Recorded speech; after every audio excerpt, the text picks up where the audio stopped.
intentions in writing this film? What impact did you want to make? I really just wanted to tell an honest story about Black people, and what it means to be Black, and the history of it, the trauma that comes with it, but also the legacy that it is, and the joy that it is, and the almost the responsibility that comes with being Black and having our skin and walking through the world. But I also wanted to be, tell a fun love story and all that kind of stuff. So it's a real combination of a lot of things, and sort of all together, it just sort of makes up Queen and Slim. So tell me, what themes are explored in this film and that are of importance to you? I mean, there's a lot. I think, obviously, police brutality, religion, legacy, family relationships and dynamics, and just sort of our history in the country, that even though it's in the past, it's still very much part of our present. So there's just a lot of things that are happening. And also, too, like what it means to be a Black man, what it means to be a Black woman, how those things differ, how do we relate to one another. I didn't realize this until like the end, but I was like, oh man, I am like tackling a bunch of stuff. But I think it all kind of works really well together. So how do you see America today as a society? How vivid are the problems with racism? Look, I mean, we have a lot of work to do.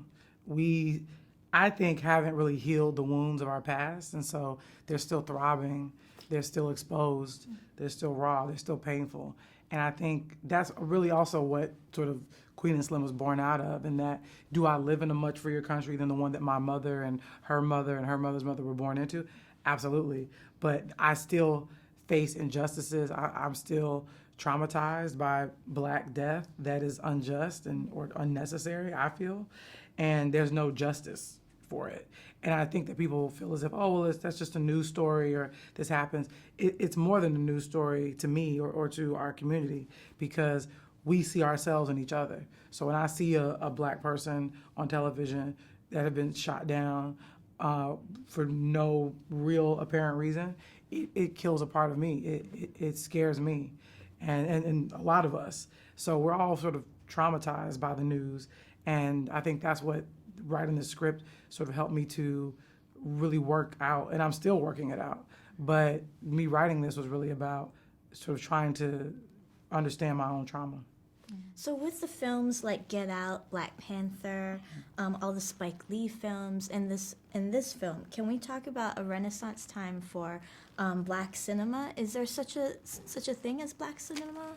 Yeah, I do. I think anytime a Black filmmaker is telling a story, it's a Black film, in my opinion. Even if there's no Black people on screen, because it's told through a Black lens. But I think. Look, I mean, there's always sort of a Black renaissance happening, because Black movies come out every year, and they all are saying different things or tackling certain issues. But I think there tend to be sometimes more Black films or a certain kind of Black film that comes out, and then the conversation begins. But I feel like that Black cinema renaissance is a constant. It's not just right now or in the 90s or a couple years ago. Whenever Black people are making cinema, it's a renaissance. And we all have something to say, and we all have different things to say, and we say things, sometimes we can say the same thing very differently. So I just am always here for Black cinema, period. And I think that the renaissance is a continuation. It doesn't, I think, happen in one area and stop. I think it's always happening, constantly. Well, thank you so much. Thank you so much. So good to meet you. Thank you.